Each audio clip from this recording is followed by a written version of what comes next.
국장님, 네. 이재명 대표가 21일에는 조국 혁신당 대표를 찾아가서 우리는 동지다 하고 아주 뭐 반갑게 악수를 했어요. 이제 당 대표 됐다 해갖고 예방을 한 거 아니겠습니까? 그렇죠. 그런데 조국 대표가 교섭단체 요건 완화를 요구를 했는데 우리가 가야 할 길은 맞지만 함께 힘을 모아 봅시다 하면서 이것도 저것도 아닌 얘기를 한 것 같습니다. 네. 그러니까 조국으로서는 그렇게 내가 머리를 숙이면서 그것 좀 하나 해달라는 거 끝까지 이렇게 끌고 있구나. 겉으로는 뭐 동지 어쩌고 저쩌고 하지만 속으로는 두고 보자. 네. 뭐 이런 거 아닐까 하는 생각이 드는데 네.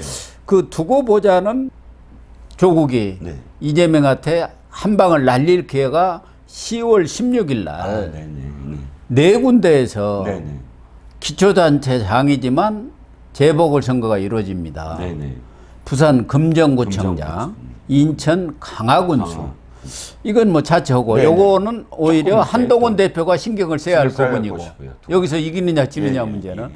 근데 문제는 전남의 곡성군수 또 영광군수 두 곳이 치러집니다. 그래서 지금 조국 입장에서는 과연 호남의 명주가 누구인지를 이번에 한번 가려보자.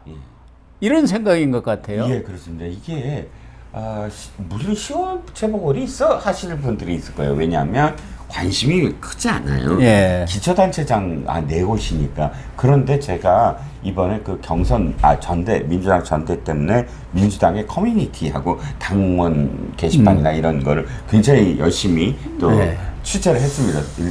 서치를 했는데 와, 이쪽 조국혁신당하고 민주당 내부 분위기는 전쟁이에요. 그렇다니까요. 10월 그 재보궐이 전쟁이더라고요. 그러니까 민주당 입장에서 보면 이겁니다. 지금 너무너무 다 뺏긴 거예요. 그러니까 이 광주 전남 민심을 왜 지난번에 총선에서 조국혁신당이 득표율 1위예요. 1위죠. 예. 자기네들이 지금 졌어요. 전부 다 이겨버렸고 광주에서는 10% 이상의 차이가 나버렸습니다. 광주 보면은 47.72%예요. 조국혁신당이. 민주당은 36.26입니다. 11% 차이가 나버렸어요. 그러니까 뭐 오차범위 전남, 전북도 뭐 거의 엇비슷하게 이렇게 차이가 날 정도로 비례대표에서 조국이 딱 1위를 차지했죠. 그렇죠. 그러니까 조국 입장에서는 봐라, 지난번에 총선에 이렇게 나한테 다 해줘, 우리한테 다 해줬는데 이 영광군수 그리고 곡성군수를 차지함으로써 이제 지선의 리트머스 시험지다 이게. 그렇죠. 전초전이다. 그러니까 이번에 본때를 한번 보여주겠다. 그렇죠. 그럼 기세로 완전히 할 수 있다. 여기 이제 내 땅이다. 라고 보일 수 있는 과시할 수 있는 하나의 시험장이고요. 민주당 입장에서는 이걸 뺏기면 안 되는 게 지난번 총선에서야 뭐 잠깐 조국의 바람이었지 여기 원래 우리 저기야 라고 해야지 이 지선에서 그러니까 이 민심을 흐트러뜨릴 수가 없는데 지금 조국혁신당에 줄 선 사람들이 진짜 많대요. 엄청나게 많대요. 호남에는 뭐 조국혁신당 바람이 불어갖고 옛날에 안철수만큼은 못해도 거의 비슷하다는 거 아닙니까? 그렇죠. 그러니까 지금 이재명 입장에서 이거 봐. 지금 저기 영광군수, 곡성군수도 다 뺏겼잖아. 이 소리를 들어야 되는 것이 문제고 그 또 한 가지는 민주당이 지금 빨간불이 켜졌잖아요. 언제? 전대. 왜? 전북, 광주, 전남 직전까지 충청 TK, PK 평균 50%였어요. 투표율이. 근데 전남, 전북, 광주 이것은 20대 초반이었죠. 20%대로 쫙 하면서 이재명의 득표율까지 쫙 빠진 거예요.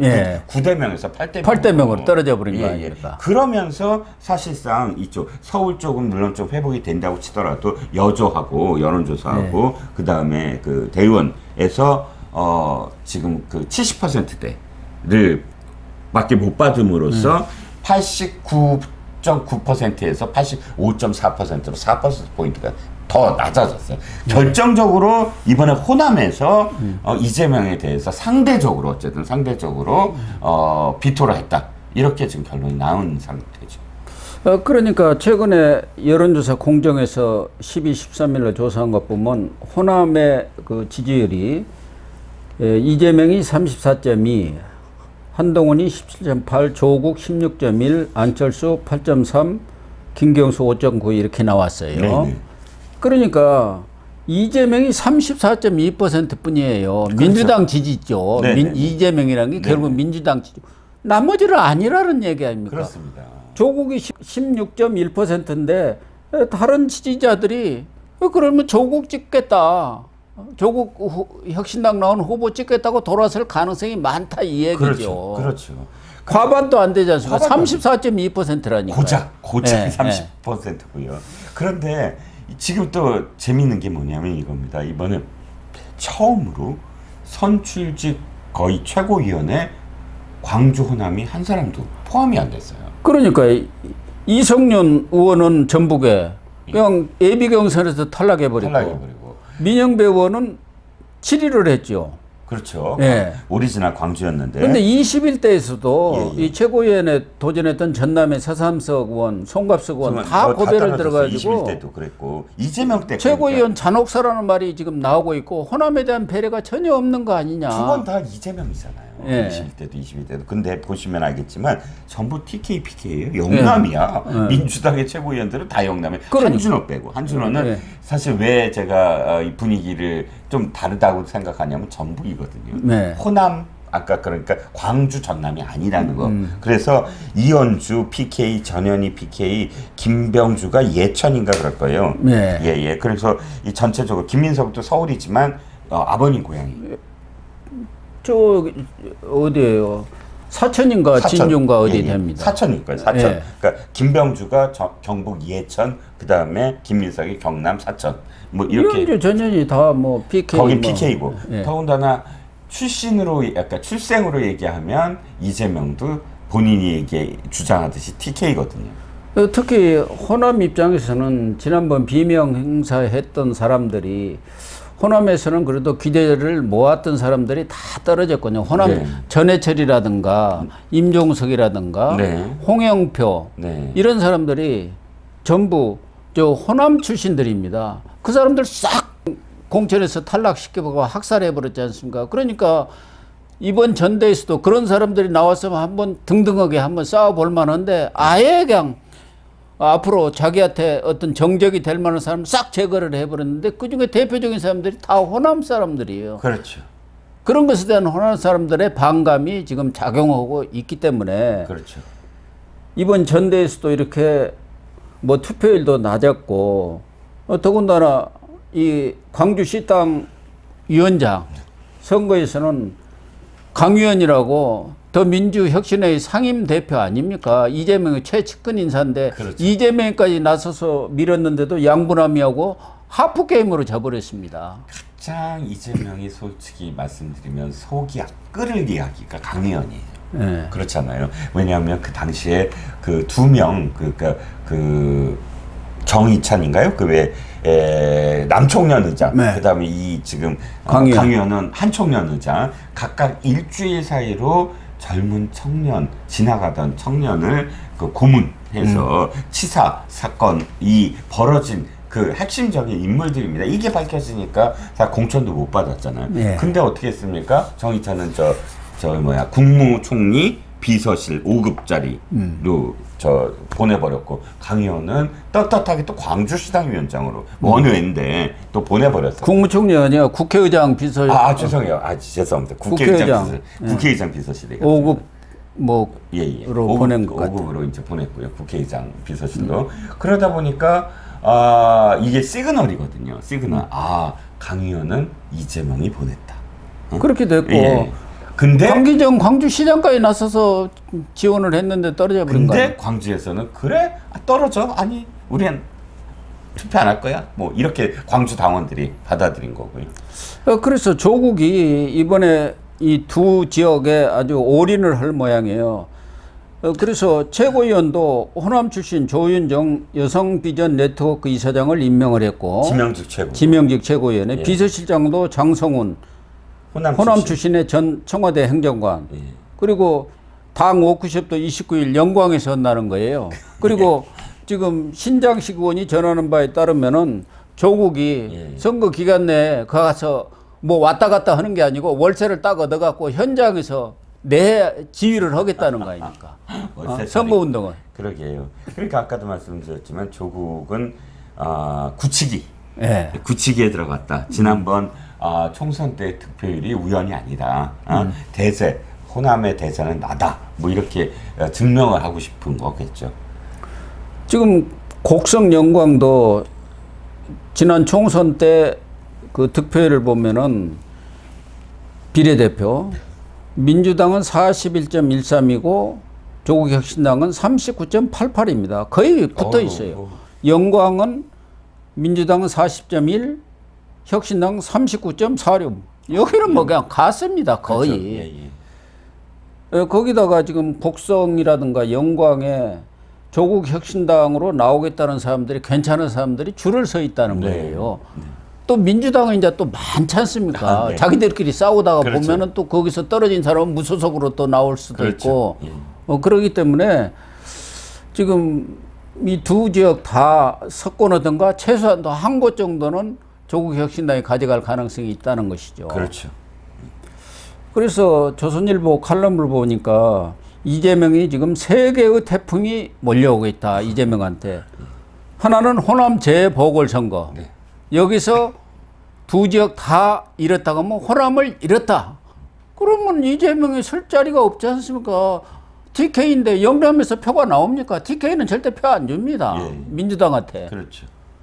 김경수 복권 그리고 10월 1심 선고 이 세 가지 태풍이 몰려온다는 칼럼을 썼던데 지금 제 첫 번째로 몰려올 게 아마 호남 재보선 아니겠느냐. 그렇죠. 10월 16일이고 1심 선고는 아무래도 10월 말 아니겠습니까? 그렇죠. 맞습니다. 그러니까 이 호남에서 지고 나면은 이재명이의 85.4%는 이게 모래성이구나 하는 것이 입증될 수도 있는 거 아닙니까? 그렇죠. 광주. 호남의 주도권을 조국이 가져가는 그렇죠. 이 호남의 투표는 언제나 전략적 투표라고 하지 않습니까? 네. 그러니까 지금 우리가 뽑을 사람은 타 지역에서 얼만큼 표를 갖고 올 수 있는 사람. 그러니까 노무현과 문재인을 호남이 선택한 이유가 영남권의 표를 갈라치기를 할 수 있다. TK를 고립시키고 어느 정도 노무현과 문재인은 PK의 표를 갖고 올 수 있는 사람이다. 이걸 다 계산해서 호남 출신보다 저쪽이 훨씬 더 표를 갖고 있을 수 있어. 우리가 전폭적으로 다 지원해주면 이런 판단을 하는데 지금 이재명이 만약에 조국과의 경쟁에서 1대1이라도 이재명한테는 사실 불리한 거예요. 완전히 석권을 해야죠, 민주당이. 네. 더군다나 지난번 총선 때 졌는데, 이번에는 그래도 두 석 다 갖고 와야 저기가 되지 않습니까? 그래도 반가이라고 해야 되나요? 일본어지긴 하지만. 되는데, 이번에 만약에 진짜 1대1이나 2대0으로 진다고, 비기거나 진다고 한다면, 이재명은 엎친 데 덮칠 거다. 라고 할 수밖에 없죠. 말씀하신 대로 호남 사람들이 정치적 수준이 높아서 전략 투표를 하는데 TK와 호남이 연합에서는 정권을 찾기가 어렵다는 생각을 할 가능성이 많습니다. 그렇죠. 지금 노무현 문재인은 PK와 호남이 연합에서 잡은 거고 그렇죠. DJ표는 충청과 호남이 연합했어요. 예, 맞습니다. 그런데 대안이 없으면 모르는데 대안이 하나 김경수가 나타났어요. 네, 맞습니다. 조국은 아직은 알 수가 없어요. 그렇죠. 그렇기 때문에 지금 조국이라든가 김경수 이런 사람들이 호남에서의 지지율이 만만치 않게 지금 나오고 있단 말이에요. 네네. 그런데 만약에 1심 선고가 나올 경우 유죄 판결이 나온다고 하면 호남에서는 완전히 대안 세력으로 민심이 옮겨갈 가능성이 있고 그 현지에서 옮겨가면은 이 사실은 수도권에서 민주당이 늘 이기는 것은 출향민 호남 사람들이 표를 몰아줘 갖고 이기는 거예요. 그렇죠. 사실은 연계되어 있지 않습니까? 그렇습니다. 네. 호남과 이 출향민 간에는 정서적으로 연계가 되어 있기 때문에 수도권도 돌아설 가능성이 많죠. 그렇죠. 그렇기 때문에 이게 태풍이 몰려오는 거예요. 그래서 10월 16일 재보선 두 곳이고 아무것도 아니라 하고 관심이 없다 하지만 민주당 이재명과 조국혁신당의 조국은 여기서 이기느냐 지느냐가 어떻게 보면 자기들의 정치적인 운명을 가름하는 시금석이 될 수도 있는 거죠. 그렇죠. 언론은 10월 재보궐이 기사가 별로 안 나왔는데 오늘 많이 나온 거지만 저는 며칠 전부터 완전히 그냥 민주당 그 지지자들 커뮤니티가 난리가 났어요. 10월 재보궐 얘기가. 그럴 겁니다. 예. 어쨌든 이 10월 재보궐선거 결과 정말 관심 있게 지켜볼 필요가 있는 것 아닌가. 앞으로 전국 구도에도 큰 그렇죠. 회오리 바람을 몰고 올 가능성이 높습니다. 맞습니다. 네, 시청자 여러분, 오늘 방송은 여기서 마치도록 하겠습니다. 시청해 주셔서 감사합니다.